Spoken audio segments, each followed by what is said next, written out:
مفتی طارق مسعود کے بیانات کے لیے مفتی صاحب کے چینل مفتی طارق مسعود آفیشیل کلپس کو سبسکرائب کریں۔ ہمارے ہاں بڑے بڑے ڈکیت کو پکڑا جاتا ہے۔ کل ہم نے ویڈیو دیکھی ہے کراچی میں، عورت کے سامنے اس کے بیٹے کو شوٹ کیا۔ آپ خود سوچو یار اس ماں پہ کیا گزری ہوگی، کیا حال ہوا ہوگا۔ کہا جاتا ہے 2 دن پہلے اس کی نکاح ہوا تھا، بیچاری کا شادی ہوئی تھی، تو ماں کے موجودگی میں اس کے جوان بیٹے کو مار دیا۔ یہ ہے ہماری گورنمنٹ، ان کے لیے جتنی بد دعائیں کرو کم ہے۔ مجھے لوگ کہنے لگے آپ گورنمنٹ کے بہت خلاف آج کل بول رہے ہو۔ یار کچھ ہمارے سینے میں بھی تھوڑا سا دل ہے، قتل تو روک لو کم از کم۔ ہم نے رینجرز والوں سے بات کی، امن کے لیے علماء کا اجلاس ہوا نا، بلایا رینجرز ہیڈ کوارٹر میں، کچھ علماء کو بلایا کہ امن پہ مشورے دیں۔ ہم نے کہا یہ کیا ہو رہا ہے بھائی، اتنے کیسز کراچی میں آئے دن قتل ہو رہے ہیں، آئے دن قتل ہو رہے ہیں۔ تو رینجرز کے آفیسرز کا کہنا یہ تھا کہ قانون مکمل مجرموں کو سپورٹ کر رہا ہے۔ سمجھ رہے ہیں، قانون بنا ہوا ایسا ہے کہ آپ مجرم کا کچھ بھی نہیں بگاڑ سکتے، قانون ہی ایسا ہے۔ رینجرز کو اجازت نہیں ہے شوٹ کرنے کی، وہ مجرم کو پکڑ کے حوالے کرے گی پولیس کی۔ ہم نے کہا شاید پولیس دھاندلی کرے گی، انہوں نے کہا نہیں، پولیس کورٹ میں لے کے جائے گی، اس میں کورٹ میں کیس چلانے کے پولیس کو پتہ نہیں کتنے تھوڑے سے پیسے ملتے ہیں کہ مجرم پکڑ کے حوالے کر دیا۔ وہ اتنے پیسے اتنے تو ہم اپنے بچوں کو جمعے کے دن جیب خرچی دیتے ہیں، حالانکہ رسک کتنا ہے، پولیس اپنی جان پہ کھیل رہی ہے، لیکن اس پہ جو پولیس کو ثواب ملتا ہے وہ اتنا تھوڑا ہے کہ وہ ہمارے بچوں کے جمعے کی پاکٹ منی سے بولو کم ہے وہ۔ او بھائی جب ایک کوئی ڈاکو پکڑ کے اپنی جان پہ کھیل کے کچھ کرے گا تو کوئی تو کچھ تو ملے نا اس کو تھوڑا سا ثواب مل رہا ہے گورنمنٹ کی طرف سے۔ یہ میرا ٹاپک نہیں ہے، آگے ہوں تو جلدی سے سمیٹ کے چلتے ہوں، پھر لوگ الجھن کو، میں خود بھی الجھن کا شکار ہوتا ہوں جب کبھی بیان سنتا ہوں نا، یار بات کیا چلی تھی، کدھر لے گئے آپ۔ اس پہ اتنے کم اس کو پیسے ملتے ہیں کہ اس میں یہ موٹیویشن ہوتی نہیں ہے کہ یار ہم داؤ پہ کھیل کے کسی ڈاکو کو پکڑ کے کہاں کریں، کورٹ میں لے کے جائیں۔ دوسرا کورٹ میں لے کے جا کے ہوتا کہ اگر لے گئے، کہا چلو تھوڑی سی جیب خرچی حکومت کی طرف سے انعام مل جائے گا، مفتی صاحب کے بچوں کا جو پاکٹ منی ہے وہ ہم یہ سمجھ کے کھا لیں گے کہ چلو جی جو مسلمان اپنے بچوں کو جیب خرچی دیتے ہیں اتنی تو مل گئی نا، پان گٹکے کا خرچہ تو نکلے گا نا۔ کورٹ میں لے جانے کے بعد کیا ہوتا ہے جی، گواہیاں طلب ہوتی ہیں۔ جس کے بندہ مارا ہے اس کو پتہ ہے کہ میں اگر کورٹ میں جا کے میں نے ان کے خلاف گواہی دی تو 2-4 بندے میرے اور مر جائیں گے۔ وہ انکار کر دیتا ہے جی میں نہیں جانتا ان کو، اس کو پتہ ہے کہ اگلا نمبر پھر میرا ہے، سمجھتے ہو۔ اور اگر کیس چل بھی جائے تو وہ 6 مہینے میں بڑے سے بڑا دہشت گرد 5-6 مہینے میں چھوٹ کے واپس۔ اور جیل میں یہ رینجرز کی ساری رپورٹ نہیں ہے، کچھ اور رپورٹیں بھی ہیں جو دائیں بائیں سے پتہ چلتی ہیں۔ وہ پولیس والوں نے 2 ڈاکو مارے تھے، میں نے ان کی دعوت کی تھی، 2 پولیس والے تھے کراچی میں، انہوں نے ڈاکو مارے تھے، تو میں نے ان کو اسپیشل کہیں سے پتہ کروایا، بلا کے ان کو خوب دمبے شمبے کھلائے ہم نے کہا یار کوئی تو خاندانی کام کیا، جواب نہیں مل رہا پھر بھی تم نے ڈاکو مار دیا، کمال کی بات ہے یا نہیں ہے؟ یعنی گورنمنٹ کی طرف سے کوئی ثواب نہیں مل رہا پھر بھی تم نے کیا کر دیا، ڈاکو مار دیا۔ سبحان اللہ۔ تو کم از کم ہم تو عوام تو ثواب دے نا ان کو، عوام کی تو ذمہ داری ہے ایسے پولیس والوں کو اپریشیٹ کرے۔ تو ہم نے کہا یار ہم لنک نکالتے ہیں کہیں سے، ان کی کوئی ٹائٹ ان کا بکرا ہونا چاہیے۔ دمبیا ہم نے کھلایا ان کو لے جا کے، جو ہم تو یہی کر سکتے تھے بھائی، اور کیا کرتے ہیں، ترقی تو دلوا نہیں سکتے تھے ان کو۔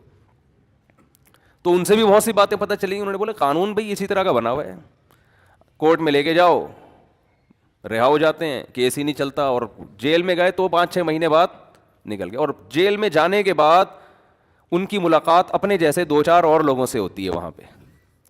یہ 6 بندے مار کے آئے ہوئے، 8 بندے مار کے آئے ہوئے، 3 بندے مارا ہوا ہے، اور سناؤ بھائی تم نے کتنے ہو گئے، 3 مارے، یار ہم نے تو صرف 2 پہ ہی ابھی تک گزارا کیا ہوا ہے ہم نے۔ یہ چل رہا ہوتا ہے جیل میں۔ اچھا تم پکڑے کیوں گئے؟ اس نے کہا میرے سے یہ غلطی ہوئی تھی، چلو ہم شیئر کرتے ہیں آپس میں نا، آئندہ ہم نے وہ غلطی دوبارہ تجربے سے سیکھتے ہیں۔ جیسے جہاز جب بھی گرتا ہے نا تو بلیک باکس وہ کیا ہے، بلیک باکس ہوتا ہے نا، بلیک کلر کا باکس ہوتا ہے جو نکالا جاتا ہے، اس کو کیا بولتے ہیں، بلیک باکس ہی کہتے ہیں۔ وہ نکالا جاتا ہے تو اس میں دیکھا جاتا ہے بھائی کون سی غلطی ہے جس کی وجہ سے جہاز کریش ہوا، تو تمام جہاز کی کمپنیوں کو وہ بتایا جاتا ہے، میٹنگ ہوتی ہے کہ بھئی آئندہ یہ غلطی نہیں ہونی چاہیے۔ بالکل یہی ہے، دہشت گردوں کے سالانہ اجلاس بھی جیل میں ہوتے ہیں, سہمائی ششمائی امتحانات سارے ان کے جیل میں ہوتے ہیں, ان کی آپس کی میٹنگ ہوتی ہے, تو پھر ان کو پکڑ کے پھر یہ آپس میں سیکھتے ہیں ایک دوسرے سے, پھر باہر نکلتے ہیں, پھر لائف کو انجوائے کرتے ہیں. جہنم تو اللہ ان لوگوں سے بھرے گا انشاءاللہ, ان ڈاکوؤں سے, اللہ نے تو نہیں چھوڑنا. یہ تو دنیا کی سزا ہے, جو ہم تو یہ واقعہ ہنس ہنس کے سن رہے ہیں, سنا رہے ہیں, لیکن جن پہ گزرتی ہے, جن کے لوگ قتل ہوتے ہیں نا, ان سے پوچھو. ہمارے بیان میں ایک صاحب بیٹھتے ہیں, شاید ابھی یہاں آئے ہوئے بھی, ان کا اکلوتا بیٹا ڈاکوؤں نے قتل کر دیا. اب کیس چلا ہے, وہ ڈاکو کہیں پکڑا گیا ہوگا اتفاق سے, ورنہ پکڑے کہاں جاتے ہیں. تو اب وہ صلح کے لیے آئے ہوئے ہیں ڈاکو کے لواحقین ان صاحب کے پاس. میں نے کہا اگر آپ نے صلح کی نا ان کے ساتھ, یہ قوم کے ساتھ غداری ہوگی. کوئی صلح وہ نہیں بنتی, کوئی رحم دلی, کوئی نرم دلی. اس کو چھوڑنا اس کی علامت ہے کہ آپ 30-40 بندے اور مروا رہے ہو. اسلام نے ڈاکوؤں کے ساتھ رحم کی اجازت نہیں دی ہے, یہ ذہن میں رکھو. اسلام اس ڈاکو کو رحم کرنے کی اجازت دیتا ہے جو گرفتاری سے پہلے توبہ کر لے اور توبہ کے آثار بھی ظاہر ہوں. توبہ کا مطلب کیا ہے؟ ڈکیتی کی اس نے, اس کو خیال آ گیا, ابھی پکڑا نہیں گیا ہے, اس نے گڑ گڑا کے توبہ کر لی, اور صرف توبہ جو اس کا اور اللہ کا معاملہ ہے وہ نہیں, بلکہ اس کے عمل سے لوگوں کو پتہ چل جائے کہ اس نے یہ تمام غلط ایکٹیویٹیز چھوڑ دی ہیں. اس کے عمل سے پتہ چل جائے, کیونکہ دل کی حالت اللہ جانتا ہے.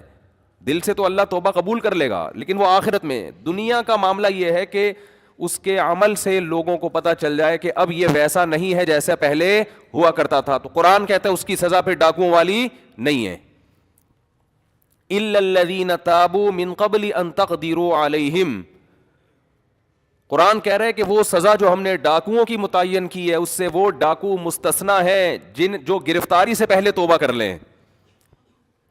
لیکن آن دا اسپاٹ اگر پکڑا جائے, یا ڈکیتی کے بعد توبہ سے پہلے پکڑا جائے, یا توبہ تو کی لیکن ہمارے پاس اس کی توبہ کی کوئی دلیل نہیں ہے, تو بھی پکڑا جائے, تو بھی قرآن کہتا ہے اس کو جو سزا دی جائے گی وہ بطور حد کے دی جائے گی. حد کسے کہتے ہیں؟ کہ اس میں نہ گورنمنٹ کے پاس معافی کا آپشن, نہ جس کا بندہ مارا ہے اس بندے کے لواحقین کے پاس بھی معافی کا آپشن نہیں ہے. دیکھو, ایک قتل وہ ہوتے ہیں جو ذاتی خاندانی دشمنیوں کی بیس پہ ہوتے ہیں. کسی نے اٹھ کے زید کو قتل کیا, ویسے ہی ذاتی دشمنی میں, نہ کوئی ڈکیتی میں نہیں, ذاتی دشمنی ہے, زمین کا جھگڑا ہے. تو زید کے جو وارثین ہیں ان کو یہ حق ہے کہ وہ قاتل کو چھوڑ بھی سکتے ہیں اور اس سے قصاص لے بھی سکتے ہیں, دیت بھی لے سکتے ہیں. تینوں آپشن اللہ نے رکھے. فمن عفی لہ من اخیہ شیء فاتباع بالمعروف واداء الیہ باحسان. بلکہ ترغیب دی ہے کہ تمہاری پکڑائی میں آ گیا یہ, تو تم اگر معاف کر دو تو اچھی بات ہے, قصاص لینا چاہو, قتل کرنا چاہو تو وہ بھی ٹھیک ہے. لیکن یہ احکام ڈکیتی کے بولو نہیں ہے. اس میں اللہ نے معافی کا آپشن رکھا ہی نہیں ہے. تو آپ اللہ سے آگے کیوں نکل رہے ہو؟ کہتے ہیں چھوڑ دو بیچارہ, ہائے بیچارہ. بیچارہ نہیں ہے یہ ظالم ہو تم جو اس بیچارے کو بیچارہ کہہ کے چھوڑ رہے ہو. تو آخرت کی سزا تو ہے, لیکن اللہ نے دنیا میں امن قائم کرنے کے لیے دنیا میں بھی سزائیں متعین کی ہیں. اور ڈاکو کی سزا قرآن کتنی سخت بیان کرتا ہے کہ ایک ہاتھ, دایاں ہاتھ اور بایاں پاؤں کاٹ کے چوک پہ لٹکایا جائے. اور اسلام میں عرض کر رہا تھا کہ جو قتل کی سزا ہے وہ ہے قصاص, تلوار سے گردن اڑائی جائے جو قاتل ہو, تاکہ تکلیف کم سے کم ہو. لیکن ڈاکو کے بارے میں ایسا بولو نہیں ہے. اس کے الفاظ بڑے سخت ہیں. انما جزاء الذين يحاربون الله ورسوله ويسعون في الارض فسادا ان يقتلوا او يصلبوا او تقطع ايديهم وارجلهم من خلاف او ينفوا من الارض. کہ ڈاکو نے ڈکیتی کے دوران اگر صرف کسی کا مال چھینا, صرف مال چھینا ہے, بندہ نہیں مارا اس نے, تو قرآن کہہ رہا ہے اس کا دایاں اور بایاں ہاتھ کاٹ ڈالو. یہ حکومت کو قرآن حکم دے رہا ہے. اس کا رائٹ ہینڈ اور لیفٹ پاؤں بولو کاٹ ڈالو.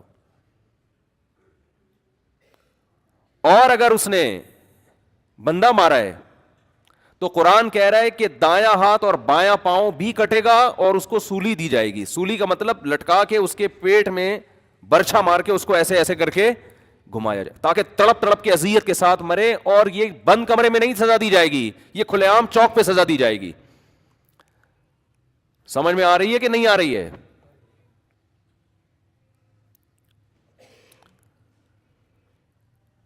آپ ایسے لوگوں پہ طرز کھا رہے ہو. اور اچھا 4 آدمیوں نے اگر یہ کام کیا, یہ 10 نے یہ کام کیا, تو قتل ایک نے کیا ہے لیکن سزا 10 کے 10 کو دی جائے گی, کیونکہ سارے اس قتل میں برابر کے شریک سپورٹر تھے, وہ ایک دوسرے کے سپورٹ کر رہے تھے. اکثر ڈکیتی میں ایک بندہ لوٹ رہا ہوتا ہے, ایک چھپ کے دیکھ رہا ہوتا ہے پیچھے, اس کو بھی یہی سزا ملے گی, حالانکہ نہ اس نے فائر کیا نہ اس کے پاس بندوق ہے, لیکن اس کے ساتھی ہے, اس کے ساتھ آیا ہے, تو جو سزا اس کی ہے قرآن کے مطابق وہی سزا اس کی بھی ہے. تو عدالت میں جاتے ہیں تو ماشاءاللہ وہاں ان کی آپس میں الیک سلیک ہو جاتی ہے, سیکھتے ہیں, پھر وہ نکل کے آ جاتے ہیں. تو سندھ کا حال برباد ہو گیا. اس کا ایک ہی حل ہے کہ رینجرز کو مکمل اختیارات دیے جائیں, آن دا اسپاٹ بندہ مارنے کی مکمل پرمیشن دی جائے. جب رینجرز کو اختیارات دیے تھے کراچی میں, آپ کو پتا ہے 1 مہینے میں الحمدللہ امن قائم ہو گیا, بتے بتے سب ختم ہو گئے تھے کراچی میں. لیکن گورنمنٹ یہ اختیارات نہیں دیتی کیونکہ ان کے اپنے بندے ڈکیتیوں میں ملوث ہوتے ہیں. آئی بات سمجھ میں نہیں کہہ رہا کہ گورنمنٹ میں سب کے بندے ہوتے ہیں, لیکن بہت سو کے ہوتے ہیں, وہ خود ملوث ہوتے ہیں, بھتے چل رہے ہوتے ہیں. یہ علاقے جیسے بھیکاریوں کے علاقے ڈیوائڈ ہوتے ہیں نا, یہاں سے دادا گیری, بھائی یہ دکانوں کے بھتے میرے پاس جائیں گے, یہ علاقہ میرا ہے, موبائل اسنیچنگ یہاں میں کروں گا, اس کے سارے پورا سیٹنگ ہوتی ہے. تو آخرت نہ ہوتی تو یہ اللہ کی طرف ظلم کی نسبت تھی. اللہ دنیا میں تو انصاف ملتا نہیں ہے, تو بھی مار کے ختم کر دیتا ہے, سب کو مٹی کر کے برابر کر دیتا ہے. اللہ کہتے ہیں نا نا نا نا, وَلَا تَحْسَبَنَّ اللَّهَ غَافِلًا عَمَّا يَعْمَلُ الظَّالِمُونَ, ظالم لوگ جو کچھ کر رہے ہیں اللہ کو اس سے بے خبر مت سمجھو. اللہ غافل نہیں ہے اس سے. کیسے وہ بوڑھا باپ بیچارہ کتنے دن روتا رہا یہیں ہمارے ساتھ, آپ نے بھی دیکھا ہوگا نا, اکلوتا بیٹا اس کا ہے, اکلوتا ہی ہے نا, اکلوتا بیٹا تھا اس کا, جوان لڑکا شہید کر دیا, بڑھاپے کا سہارا بننے والا تھا, چند ٹکوں کی خاطر, چند پیسوں کی خاطر. تو انشاءاللہ یہ سارا ثواب گورنمنٹ کے کھاتے میں بھی جا رہا ہے, جو اسمبلیوں میں بدبخت لوگ بیٹھے ہوئے ہیں ان کے کھاتے میں بھی جا رہا ہے انشاءاللہ یہ سارا عذاب بالکل ٹس, جب تک ان کا اپنا کوئی بندہ نہیں مرے گا. مجھے یاد ہے ایک ملک کا نام نہیں میں لینا چاہتا, اس کا اپنا بیٹا جو ہے نا بادشاہ کا, وہ شہزادہ نشے میں مر گیا, فوراً اس کنٹری میں نشے پر پابندی لگا دی گئی, اپنا بندہ مرا ہے ان کا نشہ کر کے.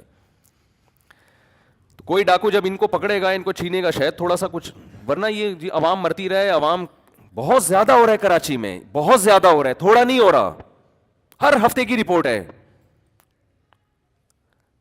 اور میرے بھائی آپ بھی لائسنس بناؤ, اسلحہ رکھو, اپنا ڈیفینس کرو خود, گورنمنٹ سے آپ امیدیں نہ لگاؤ. دیکھو میں ڈیفینس کا ایک طریقہ بتاتا ہوں آپ کو. زیادہ سے زیادہ جو لوگ ہیں, جو سنجیدہ لوگ ہیں, وہ لائسنس رکھیں, قانونی اسلحہ رکھیں, خاص طور پہ جو دکانوں پہ بیٹھے ہوئے لوگ ہیں. ہونا یہ چاہیے کہ ایک شاپ پہ اگر ڈکیتی ہو رہی ہے تو دوسرے سامنے والے کے پاس پسٹل ہونی چاہیے, یہ آپ کا قانونی حق ہے, آپ اس وقت فائر کھول سکتے ہیں, اس وقت یہ لیگل نہیں ہے. سمجھتے ہو کہ نہیں سمجھتے؟ اب عوام بھی ایسی بزدل بن گئی ہے, 2 بندے آ کے پورے بازار کو لوٹ رہے ہوتے ہیں, باقی تماشا دیکھ رہے ہیں. ہم بچپن میں پنجاب جایا کرتے تھے, وہاں ڈکیتی کا امکان ہی نہیں تھا. وہاں وجہ یہ تھی کہ اکثر لوگوں کے پاس اسلحہ ہوتا تھا, کوئی اگر گن پوائنٹ پہ کچھ چھین رہا ہے تو لوگ جانے نہیں دیتے تھے اس کو, ادھر سے بھی بندہ آ گیا وہ ہاتھوں سے ہی پکڑ لیتے تھے, ٹھیک ہے نا, اتنے سارے لوگوں کو کون. تو آن دا اسپاٹ کوئی بندہ اگر قتل کی کوشش کر رہا ہے, آپ ڈیفینس میں بندہ اپنی جان بچانے کے لیے مار سکتے ہیں.